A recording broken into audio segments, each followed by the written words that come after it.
Bera munduko zestapunta jokalaririk onena da. Eta gaur gurera datorri Iñaki Osa Goikoetxea!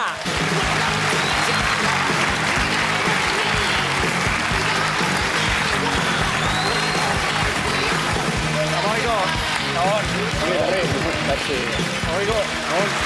Iñaki! Ongi etorri! Eserik lasa un beso para Iñaki. Motila handia, Bai, ez da. Jode! Bueno, Iñaki etorri da gaur gure kaxara, besteak beste, gure kontra ere aritzera. Zestapuntan kantxa barruan. Kontuz, Baitzea. pentsatzen dut bestela kantxatik kanpo gure alde hongo zarela, ez da, Iñaki? Dudi gabe. Argitu beharreko lehenengo gauza, importantea. Zure izena da Iñaki. Iñaki, hori da. Zure lehenengo abizena da Osa. Osa eta Aman abizena Goikoetxea. Eta bigarrena Amarena Goikoetxea. Eta zergatik profesional moduan bizkarrean Goikoetxea jarrita? Bueno, hasiera baten hasi nintzen Osa abizenakin jokatzen. Eta behin Orlandoan mugitu nintzanen beste pelotai bat zeon Osa abizenakin jokatzen zuna. Nondarra? Ondarrutarra esan beha. Eta esan zen, bueno, apostuentzako bi abizen berdinez egoteko, esan zen, bueno, ibilizazu Amaren abizena eta listo. Eta amerikanoak nola esaten dute Goikoetxea? Goikoetxea, hola esaten. Normal. Bai, ondo osatzen dute. Bai. Eta mexikarrek? Goikoetxea. Goikoetxea! Hori da guk. Hola esaten dute. Hala nahi genuke. Goiko ere esaten dizute. Bai, Goiko edo Goikoetxea, bai. Guk nola esaten nahi duzu? Zu komoden sentitzen zara. Ni Goiko esango nioke gustora. Bai. Goiko esan ez ematen du. Oso ondo.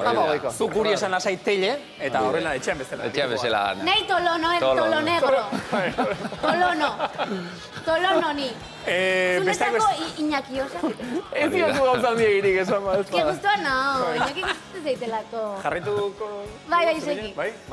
Gaur inbidioso da. Besteak beste 11 aldiz munduko txapeldun, baina gauza askoz ere gehiago izan da eta egin ditu Iñaki Osa Goikoetxeak. Hauxe da bere aurkezpen bideo. 300 kilometroko abiaduran bidaiatzen dute Iñaki Osaren pilotek. Gehien maite duen lekuak 3 pareta baino ez ditu, eta bertan eskuz egindako saskiarekin eta larruzko pilotarekin agertzen da. Iñaki 1980ko uztailaren 10ean jaio zen Zumaian, eta 7 urterekin hasi zen zestapuntan jokatzen. 16 urte zituela Milanera joan zen zestapuntan jokatzera, eta 6 hilabete bertan eman ondoren, 1987an Estatu Batuetara bidaiatu zuen. Aintzina, beste zestapuntalari askok egin zuten bezala, bere ametsa betetzera Rhode Island, Orlando eta azkenik Miami. Iñakik lortu zuen, 11 aldiz irabazi du buruz buruko txapelketa nagusia eta 6 aldiz binakakoa. Estatu Batuetan 18 urte pasa ondoren 2015ean itzuli zen Euskal Herrira. Baina dena ez da zestapunta izango. Surfa eta gitarra elektronikoa ere maite ditu. Gaur, pilota ez, baina zure bihotz zaupadak astinduko ditugu. Disfrutatu, Iñaki.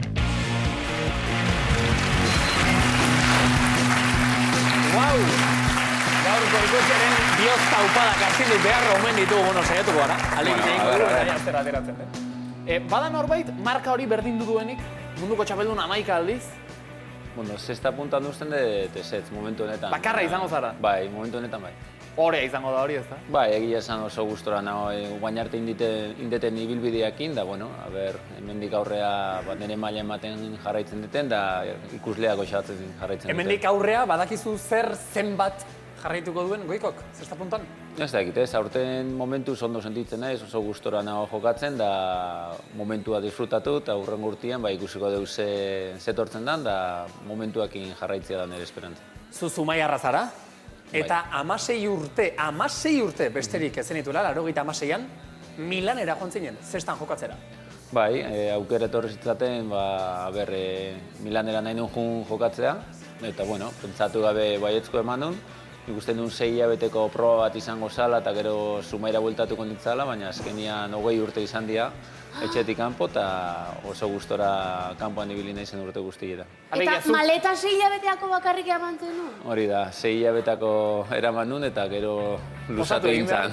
Maleta handia erosi behar gero, 20 urte. Alegi, 16 urterekin, hegazkin hartu zenuen hartan, pentsatzen zenuen, urte erdiko kontua izango zela, itzuliko zinela, beste esperantzarik ez zen eukan. Hori da, momentu puntuable bat uste duen izango zala, 6 hilabeteko horiek, eta gero etxea bultatzeko, baina azkenean den izan duten bezala 20 urte bihurtu ziren.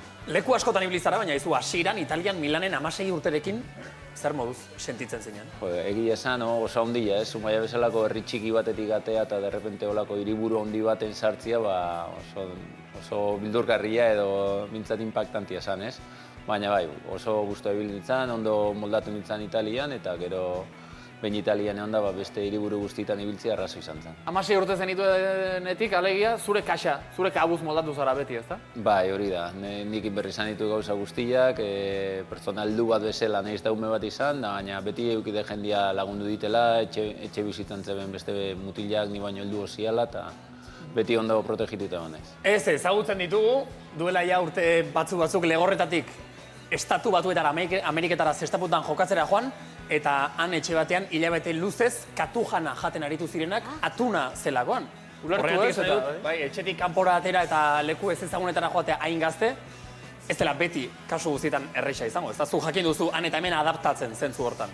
Bai, dudik gabe, ez, nire etxe bizitzan biziziana, jende heldua guazan, da nahiko ondo gidatu ziren Ikalian, frontoian, da etxeko bizimoduakin ondora emateko, eta behaien konpainia gabe askoz ere zaila izango zen, ez, eta behaien laguntza asko eskertzen da.